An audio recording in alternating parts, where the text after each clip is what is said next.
So, give people a little intro about Peter Gold and what you're all about, man. Yeah, Peter Gold, PhD. I have a PhD in psychology, in depth psychology, which is the branch of psychology that acknowledges there's more going on in beyond the conscious mind. So any therapist worth their salt knows that there's a lot Mhm. going on underneath our awareness.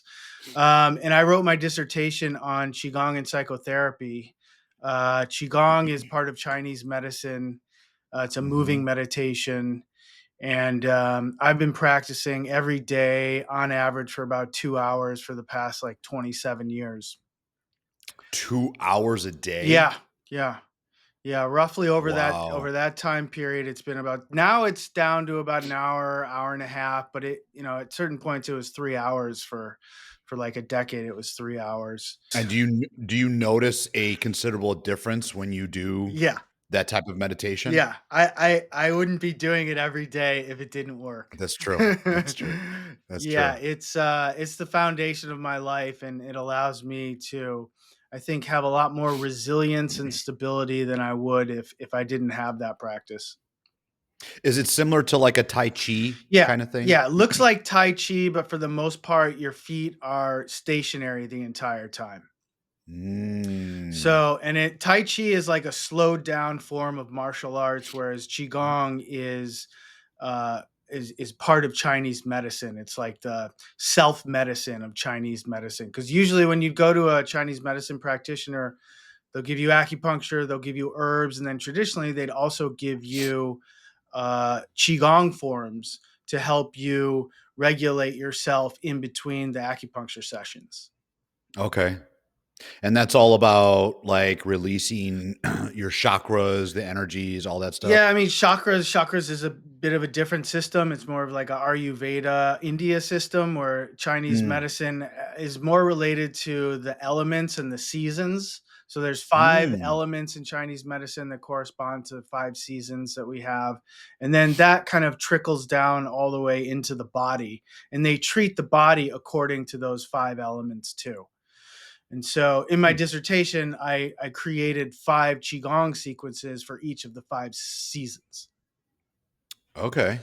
Yeah. So right now we're coming out of summer, out of the fire season, and we're going into late summer, which is the earth, which is the harvest season. Uh-huh. Yeah. And so the movements change with the season? Yeah. Yeah. The intention of the Interesting. movements, the types of movements, all change with the seasons. And so with you having a PhD in psychology, are you a practicing so was that psychologist or Yeah, psychiatrist? psychologist. A psychiatrist is an MD and they prescribe They could medications. I prescribe. don't prescribe medications, but yeah, I see like between 30 and 32 people each week for an hour of psychotherapy. Plus you're doing 2 hours a day of Yeah, plus qigong? Qigong. Yeah, Wow. yeah, Wow. yeah. Yeah, that's my Are you life. are you familiar with, transcendental meditation? Sure. Yeah. Yeah. I got trained in that a few years ago. Hmm. Um, my problem is I'm not disciplined with it, but when I do it, I notice a considerable change. And you would think that if you notice a change, you would do it more, but it's like I'm always like go go go go, so it's hard for me to stop and slow down for 20 minutes twice a day Hmm. to do TM. Um, how would you compare the two, or would you? Um, yeah, I think TM and I am not steeped in TM. I'm steeped in Qigong and Chinese medicine, in yoga, but not per se transcendental meditation. Although I've studied some non-dual meditation and approach kind of to the world, and I think that's very similar to transcendental meditation. Mhm. Um, I would say transcendental meditation is about kind of,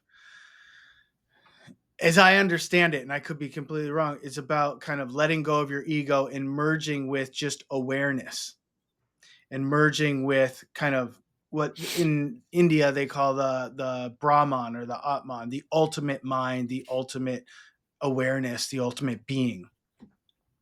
Qigong, I think, is more grounded in this, the way I practice it, and I think the way it was meant to be is it's helping you get through this world Mm, in a better way, in a more resilient mhm, way, in a more centered way, in a way that's hopefully more compassionate. Um, but the thing that I love about qigong and Chinese medicine is that it's very kind of holistic in the sense that sometimes you have to be soft and flow like the water, and sometimes you have to be hard and sharp and cut like a blade. And that those mhm, are both contained in Chinese medicine. mhm, So that's what I really appreciate in the seasons, and all those relate to the seasons. But it's not like, it's like I studied a lot of the kind of transcendental meditation from India, and it's great. It's great to merge with the one mind and feel enlightened, and like you're just a mhm, being, you're just spirit in the material world. That's great. mhm, It's a mhm. lot easier to do on a monastery, on a mountain in a monastery. When Yeah. you're in the world and working in this world, it's harder. And I think Mhm, qigong really supports um, moving through this world in a more balanced way, in a mhm. more compassionate, more resilient, more stable way. Gotcha. Yeah, the guy that was training us when I was learning TM, he actually did a pretty good analogy. He said, if you consider meditation like the ocean, he said most meditation will bring you right below the surface of the water and keep you there. But the difference with TM is since you're supposed to you repeat a mantra, right, in your head over and over and over. And what that does is that mantra takes you deeper, deeper, deeper, deeper into the ocean, into the water, where you separate yourself from all the busyness and thoughts of life and helps you get closer, kind of like what you said, closer to yourself spiritually and closer to your core being, right? So Yeah, I think regardless of what type you're practicing, any meditation is beneficial, in my opinion, especially here in the US because we are just nonstop. If you compare ourselves to yeah. Eastern cultures or even some European countries, you know? Absolutely. And we've gotten a lot done in some ways. You created the, Yeah. the airplane and the car and the internet and all Yeah. kinds of Yeah. things, but I think there's a price to it. Yeah. Yeah. There's an ancient metaphor, from the Indian tradition. It's like, you are the drop of the ocean and you are the ocean. And Mhm. you can we've pulled ourselves out of the ocean to incarnate in a body. Mhm. And then then we'll go back into the ocean, but you don't have to die to go back into the depths of the ocean. You can use tools like transcendental meditation and other forms Mhm. of meditation to remind yourself that you are the ocean, Right. and that the illusion is just that you're this individual person. And that's the ego. We all need the ego to help Yep. us navigate our taxes and our business and our relationships. But it's also nice to let go of the ego and remember, kind of contextualize the ego and remember that we're the ocean. Yeah. Uh, are you familiar with Ray Dalio? Yes, yes, the Wall Street guy. Yeah, Uh huh. so he's got the largest private Yeah. equity hedge fund in the world. He's big into TM. He talks about ego a lot, Hmm. a lot. He wrote the book Principles, which I love that book. Hmm. Um, but he talks about just that. He's like, what made him really, um, what made him really kind of understand more of the ego is when he failed big time in business and he let his ego get in his way. And so what he's done in business is he's tried to not make decisions based on ego. And so he's really centered his business around an idea meritocracy where the best idea always wins. And the best idea comes from a group, not from yourself or your ego. Hmm. And it's really true. Like your ego gets in the way of so many things in life, Yeah. you know? Yeah. Yeah. I'm always right or you're wrong or whatever it is, right? Your ego is what stop. I think that ego equals limiting beliefs and when there's actually abundance in the world, Hmm. right? Mhm. So Yeah. do you push a lot of that into your practice with your patients, like try and get them to do qigong? Yeah, it's Qigong. It's Qi, like Chi Rodriguez. Qi Gong, Yeah. Gong. Qi is Uh-huh. energy, Gong is work. So it's Okay. energy work in Chinese. It's working with your body's energy to harmonize and balance it. Mhm. Um, I try not to push anything. Try not to push the river. When it's called for, when people are interested in it in my therapy practice, then yeah, I'm happy to share. But I'm, trying to create a thing separate from Peter Gold therapy, which is moving to balance, that is really focused on the qigong and using it to regulate your mind and your emotions. Mhm. So what exactly, because I know there's so many different forms of psychology, practicing psychology, Mm. right? Uh, what exactly is your method with your patients to help them improve or get over whatever they're trying to get over? Yeah. How do you drive that with your patients? This is a good question. It's a very good question. I had a professor, several professors in graduate school that said, you're going to learn all of these theoretical orientations, but you're going to end Hmm. up doing Peter Gold therapy, and Joan is going to do Joan Smith therapy. Everyone does their Hmm. own therapy. They've Hmm. done studies which theoretical orientation is the best, and they're all the same. What's similar between them all from a patient's perspective is the relationship. The relationship is the thing that heals. Yes, you need to know all of the theory, but like Carl Jung was saying, is often quoted as saying, once you walk into the consulting room or the therapy room, forget everything that you've learned and just be present with the person.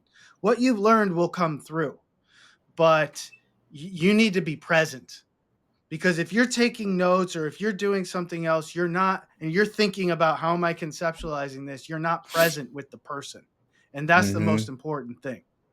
Yeah. Freud's I heard this thing where they interviewed one of Freud's patients after he died, and they're like, what was it like to work with the master? He's like, oh, it was great. I loved it. He was like the nicest guy in the world. It was fantastic. We had a really sweet, warm relationship. And they're like, well, what about the ego and the id and the super ego and all? He's like, yeah, I never really understood all that stuff.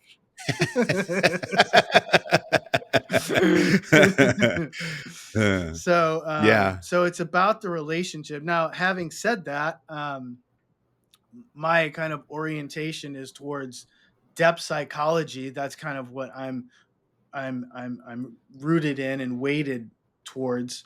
And like I said, that is kind of getting underneath the surface of the problems, getting to what's causing the symptom of anxiety or depression. Instead of treating that symptom, we address what's causing the dynamics that is causing these symptoms, and Hmm. hopefully, and then that will change something. Mm. That changes how people think of themselves, how they behave, ultimately, so that they can, going back to Freud, love more and work better. Yeah. Yeah. That's interesting. Kind of going to go off on a tangent Yeah. here, but why is it? Because we are in a prescription society, Yeah. right? I mean, I know the answer to this, but I want to get my opinion. I want to get your feedback. When someone goes to the doctor, just a regular MD, doc, I don't feel good. I got anxiety. I'm depressed. Blah blah blah blah. The logical thing for that doctor to do would be like, well, have you gone to talk to a psychologist or psychiatrist? Have you gone to try and work these problems out? No, that doesn't happen. What happens? Well, let me prescribe you some Zoloft, or let me prescribe you this, right? Why in the medical industry is that not uh, trained more to try and help these people actually work through their problems rather than swallowing their problems through a pill? That's interesting. Swallowing their problems, instead of letting them out. Um, it's a really good question. I think One answer is that it's easy to take a pill. People Mhm. just want to feel better. In my experience, that helps a lot of times get people to therapy so that they can work on things and talk about things. Like if someone's super depressed, it's really hard to reach them if they're super depressed without them having some medication. Mhm. But it's the illusion that you just take the pill and like your life's going to be better. And yeah, for some time it is, but most of those medications aren't originally meant to be taken for a long period of time Yeah, right. because their effectiveness wears off and their side effects increase. Correct. Yeah. So I think, and I was a massage therapist. A little tangent here for about 12 years before I became a psychologist. And in massage school, I had this brilliant anatomy and physiology professor who was an osteopath trained in England, and he just took this job at the massage school to get started in Santa Fe, just to have Mhm. a job for like a year. And I remember him saying like it's a really dark time in medicine. And I was like, "Oh, that's crazy," because like we have all this science and we have all these you can fix a broken bone. He's like, that is like one of the one places where we've made great strides. If you have a compound fracture and your bone is sticking out of your skin, we're great at that now. But in Mhm. terms of like really addressing the root causes of problems, um, I mean, my kind of view and bias, and I'm not alone in this, is that like the research, the whole industry is run by corporations that want to make a profit. And so Yeah. it's a business. It's not a healing profession. Right. And that's there's I think there's a big shadow side to that. Mhm. Huge. Huge. I mean, didn't it just recently came out within the last year or two that uh I don't remember exactly what the study showed or what the headline was, but basically that all of these psychiatric medicines uh they don't really have proof that they work. Yeah, I mean, like half of it is placebo effect. And placebo effect is extremely powerful, and they never mention Mm, that. But I think it's like a yeah. half or somewhere around half is like just a placebo effect. You think you're getting better. You think you're taking this pill and it's making you less depressed or anxious, and it does Mhm. because you think it does, Mhm. and that's the power of Yeah. the mind. Yeah.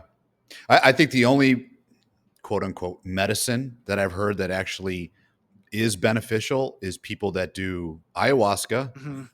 or psilocybin Yeah, or MDMA, and or MDMA, that DMT. yeah, Yeah. there was there's just this push to get MDMA legalized, and Mhm. they denied it. Federal government said no, you need more clinical tests. Like within the last year, and I had friends Yeah. that were very active in that whole movement, and they were very excited because there hasn't been a lot of progress with psychotropic medications to really help people. PTSD Mhm. veterans with PTSD like have tremendous responses to MDMA, ayahuasca, Mhm. Mhm. psilocybin in the right set and in the right setting.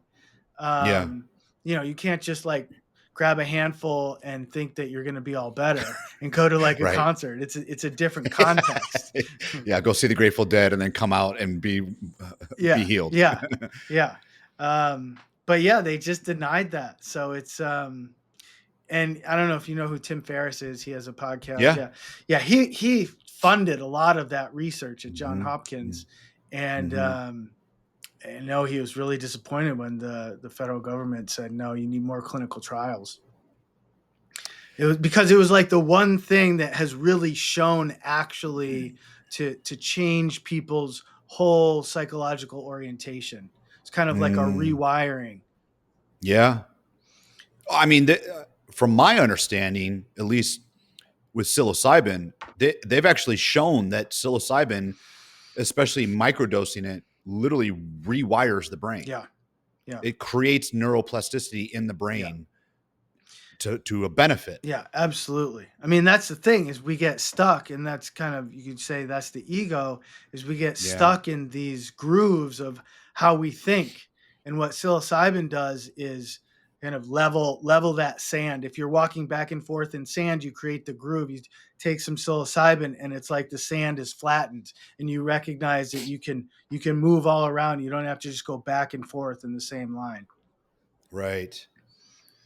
I find it fascinating. That's the one drawback, if you will, of capitalism, right? That it prevents that kind of progress, to actually Yeah, yeah. benefit I mean, it's human nature.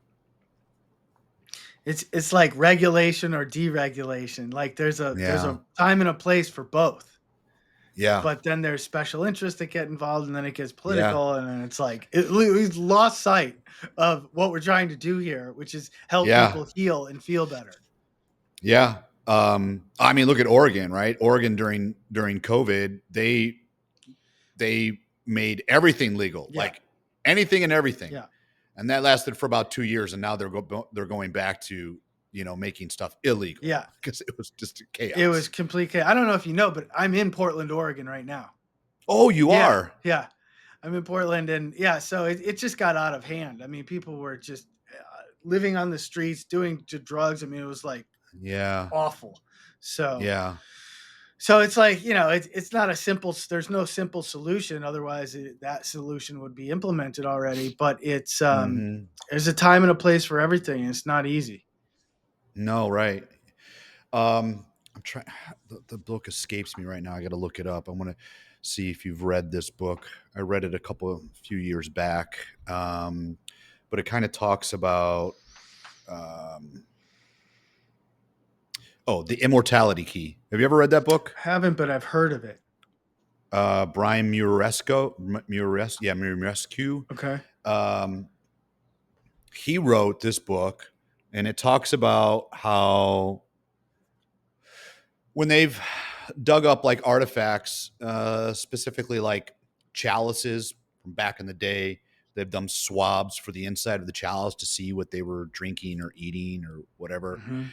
And their biggest thing, from what he found through the artifacts and through reading historical documents, blah blah blah blah, that they used to drink ergot was a part of their wine. Hmm. And ergot is a form of DMT, right? There's DMT in ergot, if I'm correct. But basically, they would have these ceremonies using ergot to try and like get to that spiritual awakening with people, and the long theory is that this is where the development of God and all of these deities came from, is them drinking ergot and being like taken away to these other realms, if you will. I'm not doing the book justice, Hmm. but it's fascinating to think about that. Here is a drug that's been around for, or not even a drug, but a compound that's been around for thousands of years, that has been through the years kind of even historically shown to benefit people in terms of ego and psychology and all of that stuff. It's just fascinating how, I mean, I guess everything is cyclical, right? It goes up and down, back and forth. How back then that we were doing that, and now we're kind of trying to swing the other way by legalizing some of this stuff Hmm. to help people. Yeah. Yeah.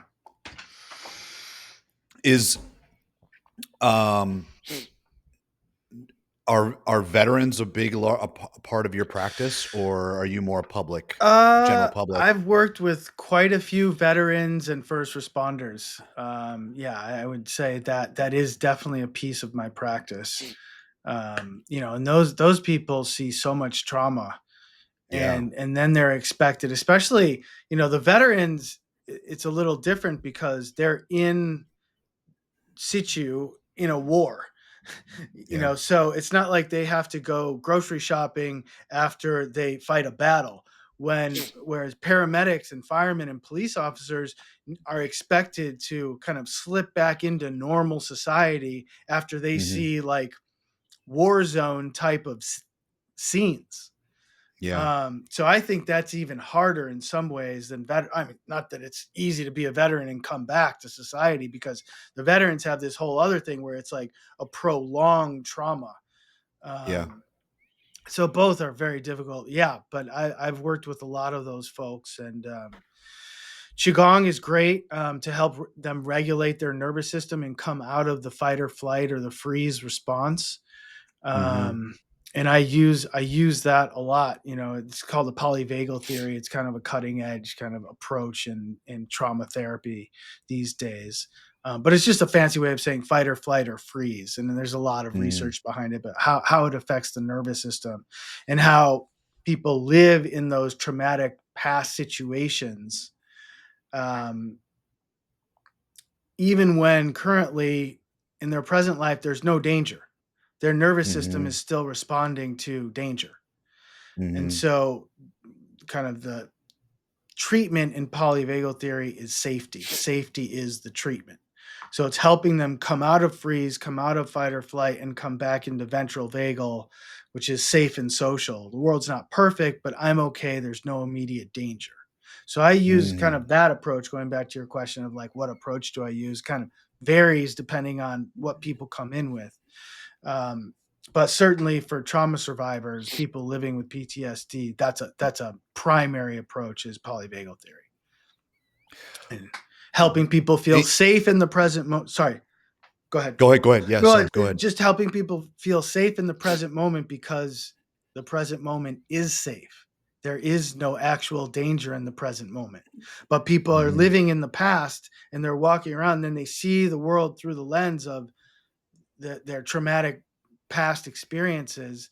And so the job and the work is to come into the present through the senses and see and hear that there's no actual danger right now, and you can relax. You can come out of fight or flight and into I'm safe enough right now. Right. In your opinion, why do you think, um, older generations that have been through war, for example, they say like World War II generation is supposed to be the quote unquote greatest generation, um, where men were men. Right.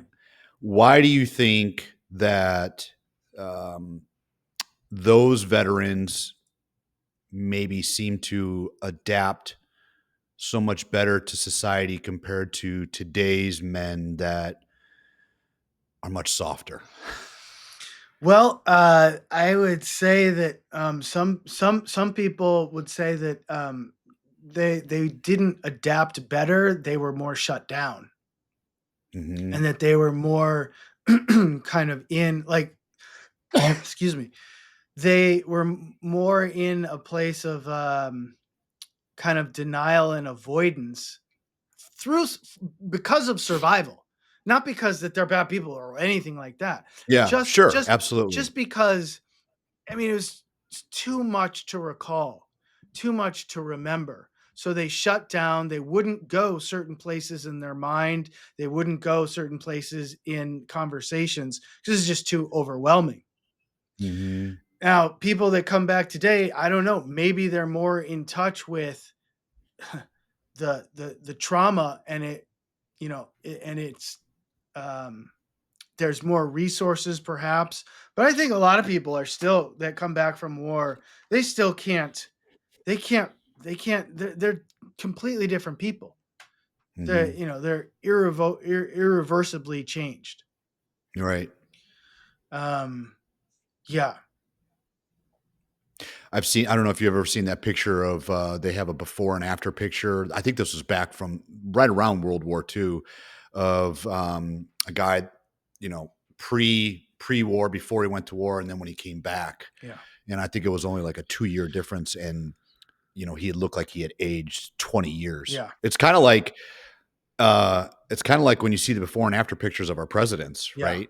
yeah, They look they yeah, over 4 years or 8 years, they look like they've aged, 30 yeah. years.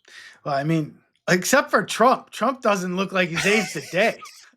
I mean, I don't know if the other presidents aren't using Botox or what, but I mean, that guy looks the same as he did when he was, before his Yeah. presidency.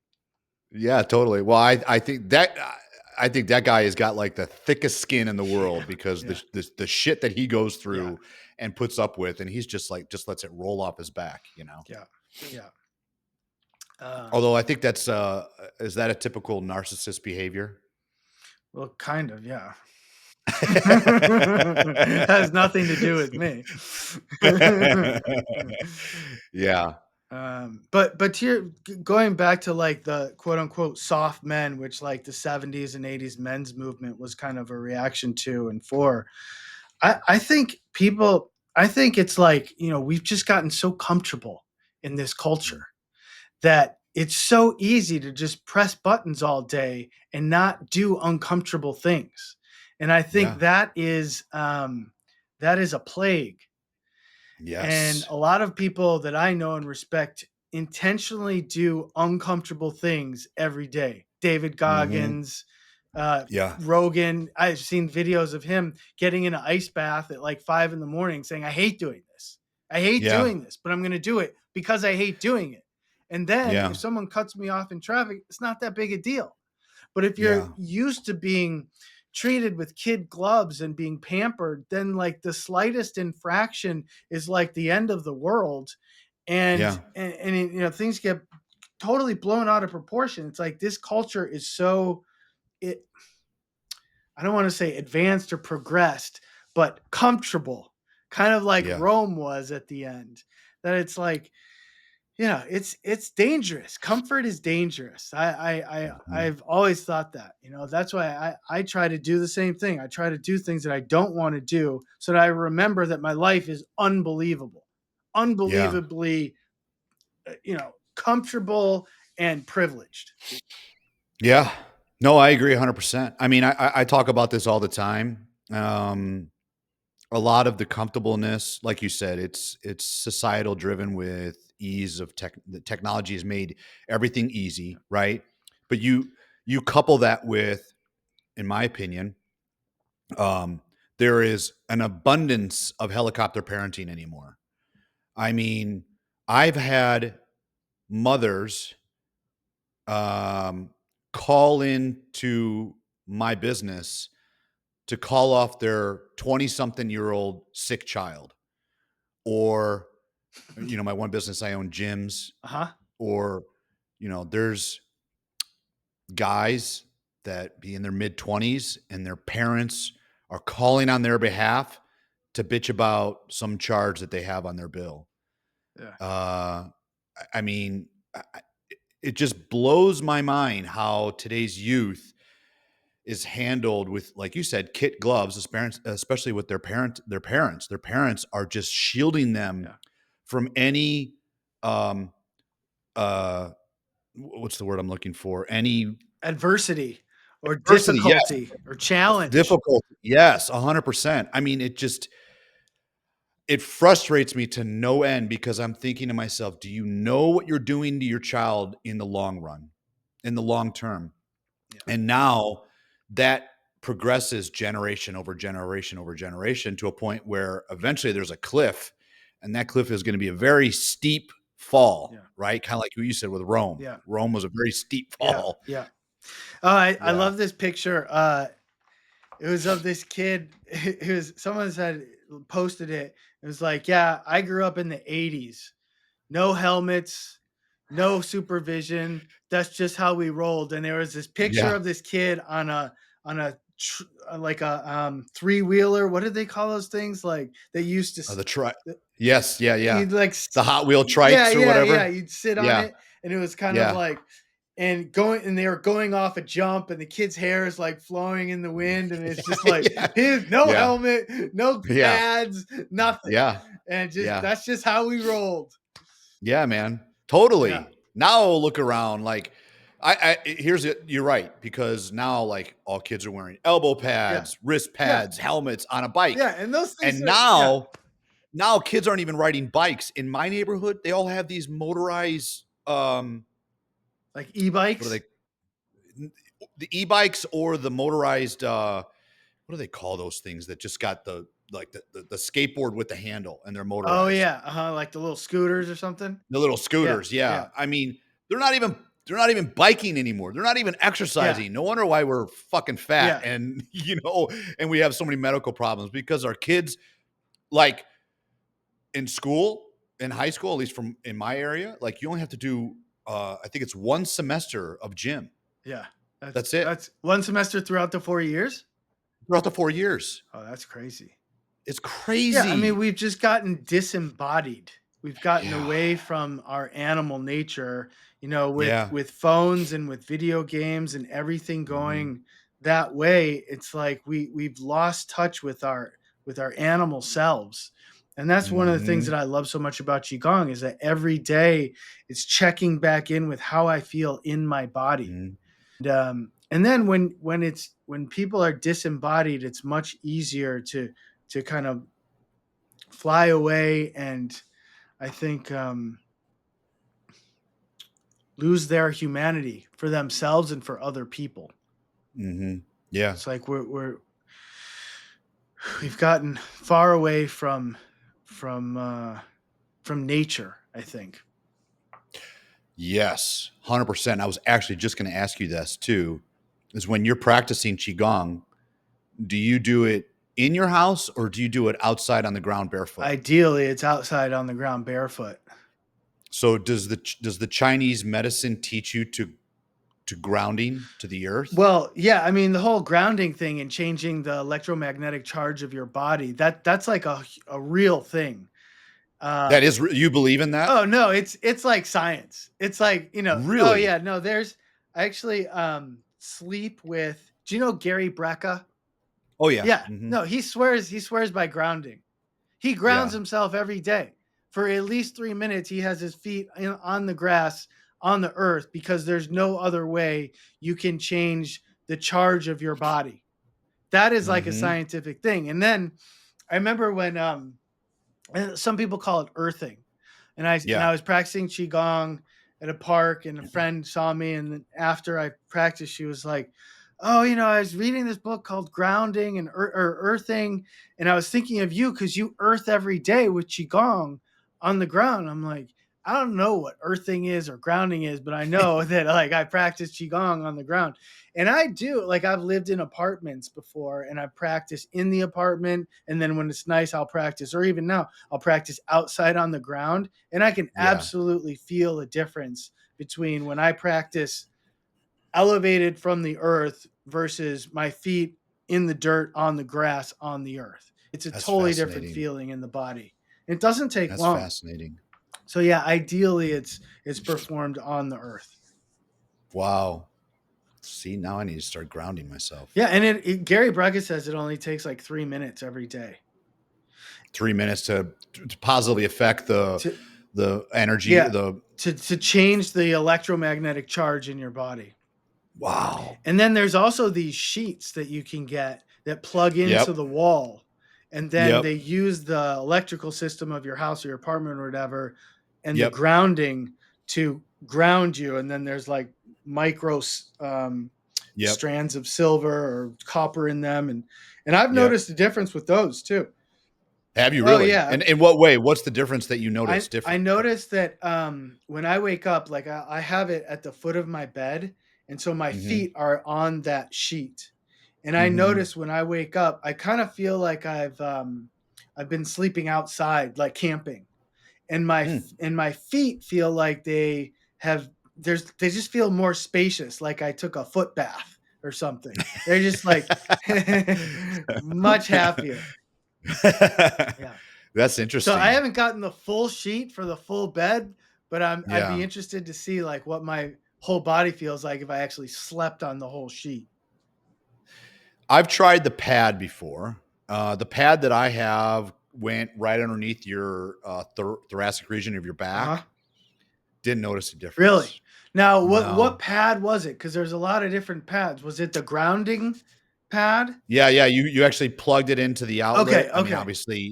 obviously it goes into the ground hole, Yes. not Yeah, not yeah, the yeah, electrical yeah. hole. But yeah, no, you plug it in the outlet and it grounds through the grounding of the Yeah, house. yeah. Huh, okay. But I didn't notice a How difference. long did you do it for? I want to say I did it for a few days. Okay. Hmm, Yeah. yeah. No, I've seen, people take like an electric calibrator and plug it, Yeah. like dip it into the earth, and then it Yep. has a frequency, and then they Yep. dip it, and then they put it on their body when they're in their bed, Yeah. and there's a different frequency, and then they put it on their body when they're in their bed lying on top of the sheet, and it's the same frequency as it was when it was in the ground. Really? Yeah. So that's what convinced me. Well, I'm gonna have to look into that now. Now I'm gonna have to get new sheets, Peter. Well, they're not cheap, I'll tell you that much. Like the little Yeah, flip I thing, know. but yeah, I really like it. I don't know what I'm gonna do in the wintertime though, because I like to sleep with socks on, and you need to have like direct contact with it. But I don't know, figure it out. See, that's the thing is I want to get that. Do you know that Sleep 8 bed? Have you seen that No, Sleep no, 8? what's that? It's a mattress. I think they also make sheets as well, but the mattress it has cooling. It's got like cooling and heat Oh, cool. tubes that run through it, Yeah.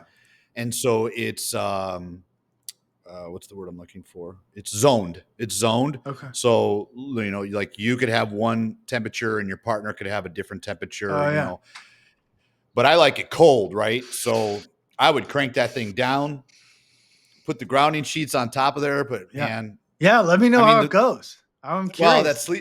that sleep 8 bed is like $4,000 or something Oh, like that, or okay. $3,000. Oh, It's okay. expensive. And then Yeah. you add the sheets on top of that. Yeah. I Yeah. mean, Peter, I'm bougie as it is, man. Yeah. I don't want to be super bougie. Yeah.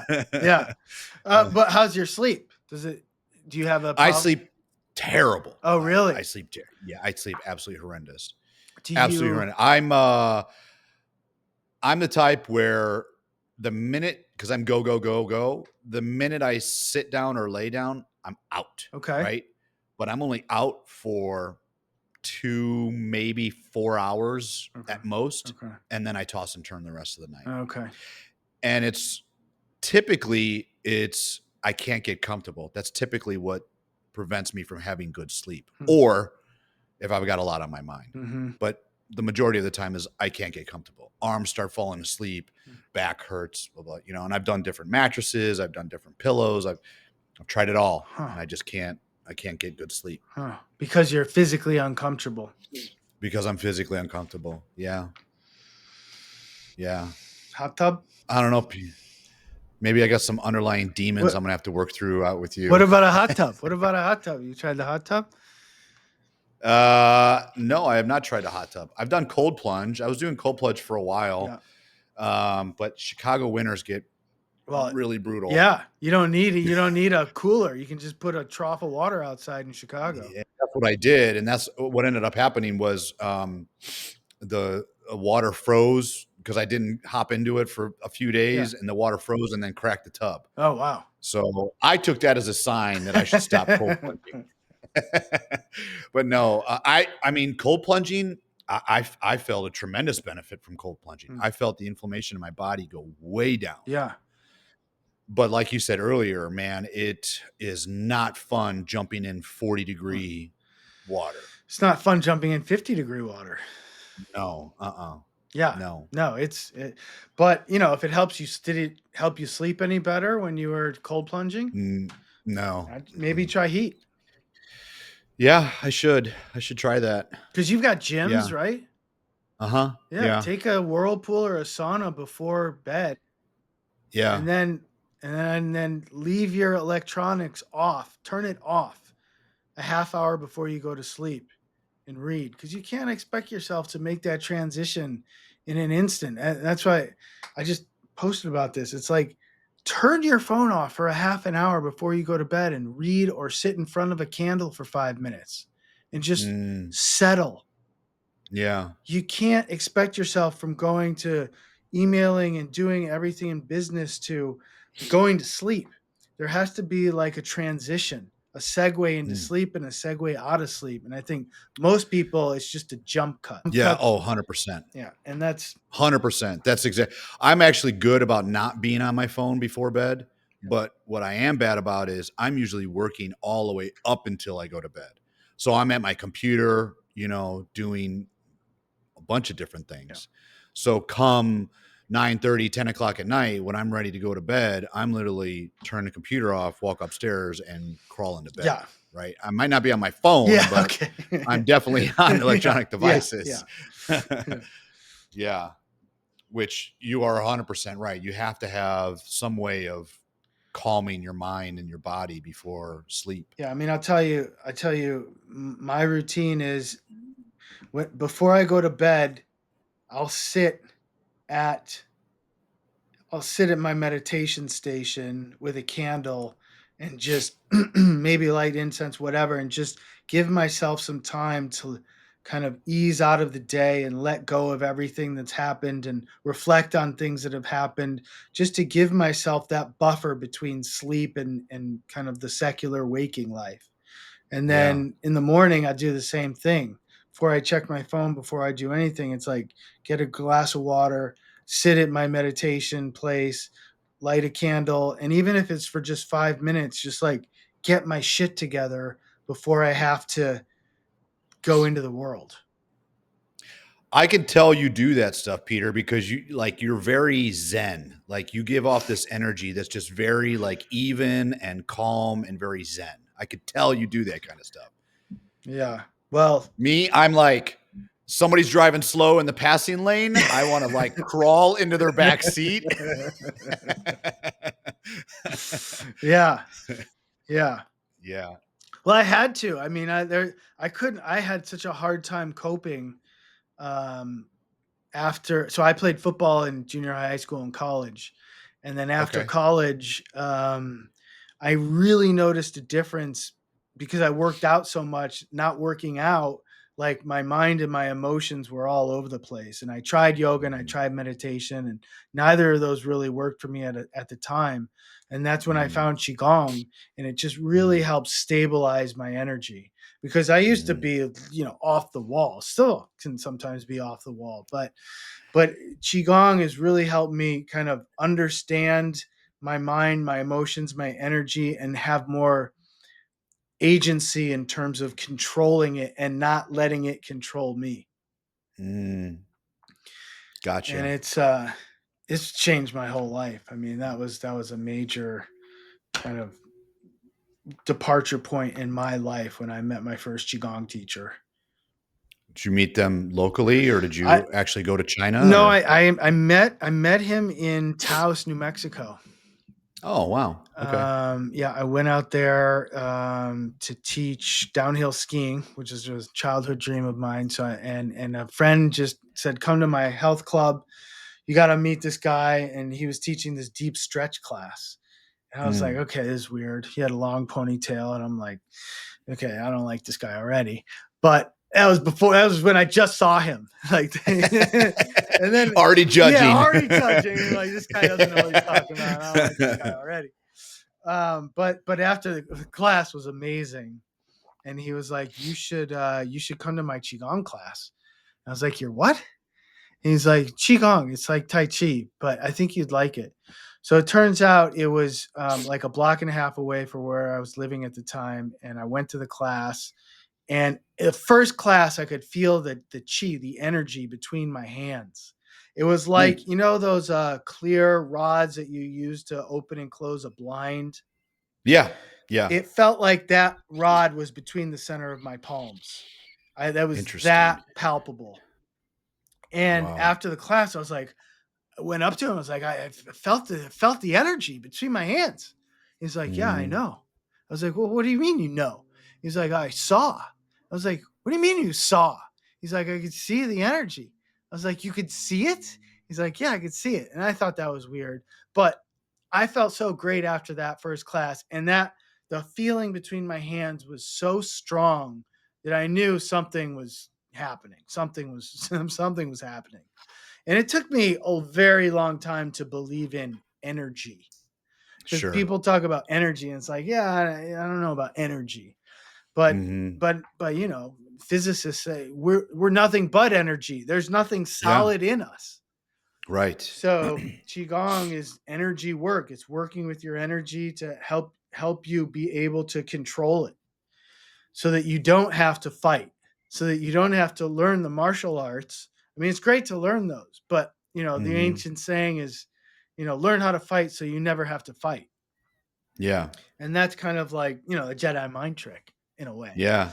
is being. Do you still get that, that energy feeling when you do it today? Yeah, it hasn't been that like concentrated and strong in that way as it was that first or second class, both Yeah. first and second class. But now it's a different, like I'll stand with my arms like this. It's like the foundational qigong stance called standing at tree or standing at stake, and my arms will be up, palms facing my collarbones, and I mean I can stand that way for an hour and a half easy. Like Really? just because it's not a muscular thing, it's all energy. And that's Are you like, go familiar ahead. Sorry, go ahead. Well, I was just, that is like the battery of qigong. That is like what charges your electromagnetic system is Mm, in qigong is this stance. interesting. Yeah. Are you familiar with Dr. Joe Dispenza? Yeah, I mean, not terribly familiar. I know who he is, and I know a bit of his work. I mean, that's literally what he talks about. He got into a bad, I think it was a car accident or something like that. And like back was broken and jacked up Yeah, and blah, blah, blah, blah. And that just body was mangled. And he basically used the power of his mind and the energy that your body creates to heal himself. yeah, And yeah. there's something to say about I don't that. know, absolutely. I mean, when you see monks sitting in snowstorms and there's like Yeah. melted snow around them, I mean, that's the power of the mind. And Yeah. that's what is kind of turned off and not accessed through like the current way we treat the mind with the medication, Yeah. back to the Mm, medications. sure. The mind is so powerful. We only use a fraction of it. It's like, Hmm. what else is going on? I think and but then you see people that do know how to use and access more of their mind and what happens in their life, and it's pretty amazing. It is. Probably a whole untapped potential Yeah, that most people don't know about. yeah. Yeah, I think that maybe our whole species doesn't know about, and maybe that's like the next evolutionary thing is to Sure. utilize more of our brain so that Yeah. we don't have to perhaps kill each other as much. Yeah, yeah. Yeah. Have you ever seen the movie Lucy? No, I don't think I have. Scarlett Johansson, basically, she accidentally ingests this drug that it changes the biochemistry of her body and brain so that she could use more uh, of her brain. Mhm. And as time goes on, when she figures out that that was because of this medicine, so she starts taking more and more medicine. And every time she takes more and more and more, her brain, the percentage of her brain that she uses goes up and up and up and up to a point where she just becomes, uh, she, she doesn't need her body anymore Uh-huh. because she becomes like energy, Yeah. true energy. Yeah. I mean, I believe in that stuff. I mean, because you figure energy never dies, right? Yeah. Nothing truly dies. Like even like, when you boil water, water doesn't just go Yeah. away. It just turns into a different form. Yeah. When you burn wood, the wood doesn't go away. It just turns into a different form. So my theory is when you die, you just turn into a different form. Yeah, I mean, it kind of conforms with physics. I think that's a law of thermodynamics. Energy cannot be destroyed or created. It can just be Right. transformed. Right. And, if we are all energy, then it just transforms the manifestation of it into from water to steam or whatever. I Yeah. agree. Yeah. I that's kind of my personal belief is like I don't think we just disappear and we're not just Yeah. deleted. Right. Yeah. We just Absolutely. transform. Yeah. Into the multiverse. Yeah. Or out of the uh, multiverse. Out of it. Yeah. Exactly. Yeah. Um, One other thing I wanted to ask you, since you're a psychologist, is are you familiar with NLP? Yeah, sure. Uh-huh. Because I know that's kind of like a stigmatism in the psychology arena, where a lot of doctors, psychologists, psychiatrists don't believe in neurolinguistic programming. I mean, do you have an opinion on it? Oh yeah. Yeah, no, I think it's very powerful, and I think it absolutely works. Really? Oh yeah. I mean, you look at someone like Tony Robbins that's a master, an Yes. NLP master, and Yeah. like so I did a month-long residential NLP training a long time ago. Yeah. Really? Yeah, yeah, yeah. So you're a master practitioner? I wouldn't say a master practitioner, but I use it. I definitely use it Okay. in my practice. Very powerful tools. Half the people there were business people, and Mhm. half the people there were like therapy people. Okay. And so it's always been this interesting thing for me in my life that, like, even how we know each other through Rich's mastermind. Yeah. Like, there's not a lot of psychotherapists in that program. It's Yeah. business people wanting to, like, learn how to do business better. Yeah. So I've always kind of had my foot a little bit in both worlds, definitely more in the therapeutic world. But Mm. but yeah, I think you see how you just see the results of when someone really knows what they're doing with NLP and how they can transform themselves or transform a social interaction or a situation. I mean, it's pretty obvious how powerful those tools are. That's awesome. It's something that I've been wanting to learn and get certified in for, I mean, for as long as I've been following Tony Yeah, Robbins. yeah. Um, a friend of mine is a certified master practitioner. And he's been trying to teach me on the side, but it's hard to do. First off, I don't have much time. And it's hard when you're only doing it, for an hour once a Yeah, week. Not that that's bad, but typically when you go to these yeah, trainings, they're week-long yeah, intensives, yeah. and then if you try to become the actual master practitioner, kind of like what you went through, it's 2 weeks, 2 full weeks Mhm. of training. But it's on my bucket list. I really want to learn because I think that learning NLP not only from I feel like it would help me become a better leader. Like you said, most business people learn NLP to either be better with sales or better with marketing, Mhm. typically, Mhm. right? But and yeah, I want to learn NLP to be better with that because all business is sales and marketing, right? Yeah. But I also want to learn to be a better leader because I feel like when you have people working for you, most of the time their own limiting beliefs prevents them from progressing not only in their career but in life in general. Mhm. And so when people are working for you, they look up to you to lead them and to take them in the right direction. I think NLP could help with that, Yeah, for sure. I don't know what your opinion is on that. No, I agree for sure, completely. And you probably are doing a lot of things that NLP would just help you become aware of and do more of those things. Because they have you Mm. heard this, like, unconscious Yep. incompetence, that whole thing. Yep. So Yep. you're probably unconsciously competent in a lot of ways, but you just aren't able to, like, do those things consciously. Sure. Yeah. And so one of the things that NLP might be able to do is to help you do those things more often because you're becoming more aware of how you already do them Mm. and have the choice of when to do those things and when not to do those things. Yeah, absolutely.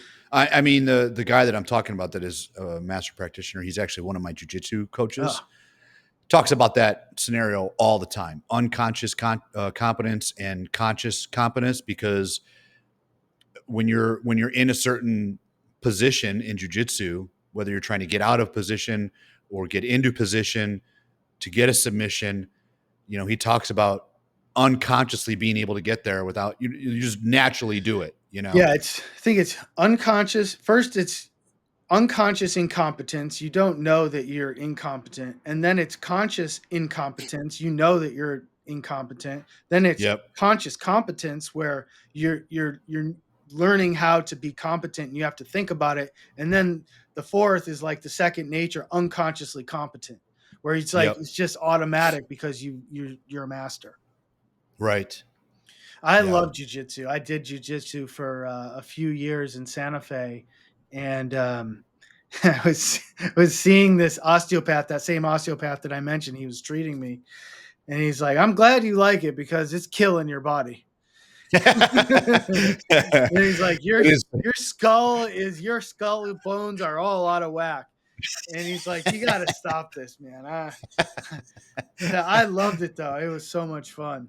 It's addicting, Oh, man. I know. It's human chess. Yeah, yeah, yeah. The master there he was like 160 pounds, like 5'8", and he would roll Yeah. with guys that were like 230, 6'4", and Yep. he would just be like this Zen, chess player with their bodies Yeah. and get them to Yeah. submit like so gracefully.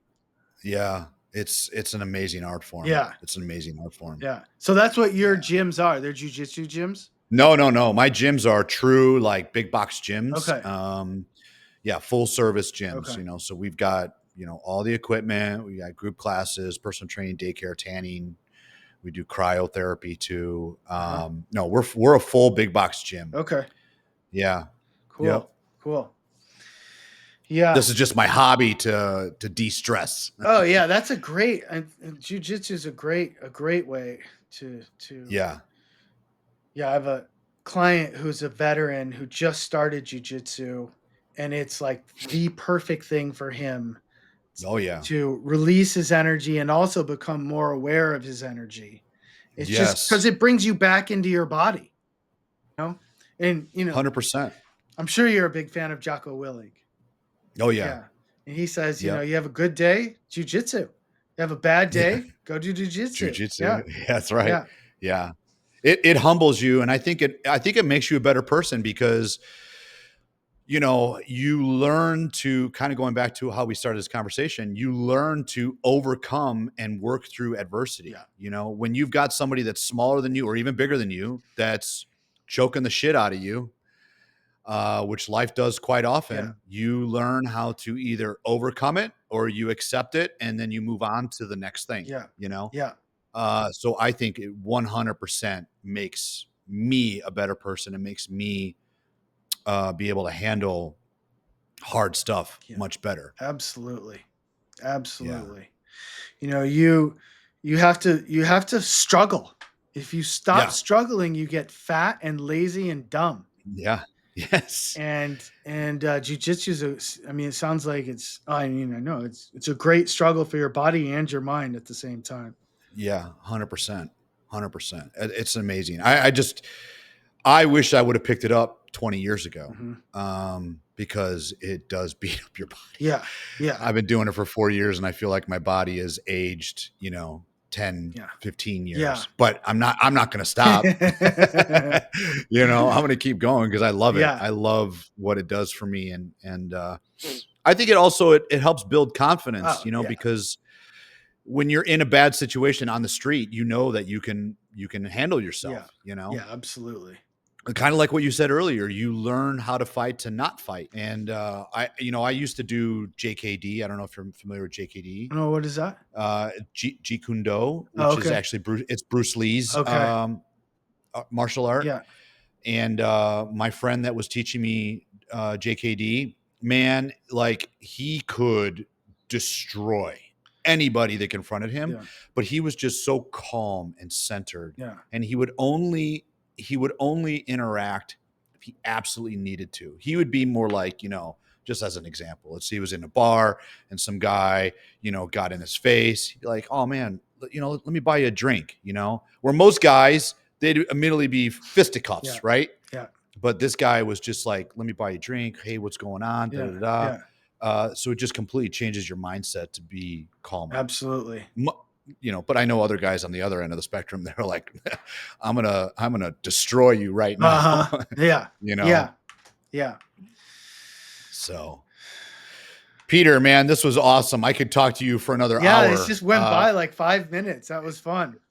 Yeah, that was awesome. I really appreciate you coming on. Yeah. Like, where can people get a hold of you? Yeah, on Instagram, it's Peter Gold PhD. And if you want my therapy, it's petergoldtherapy.com.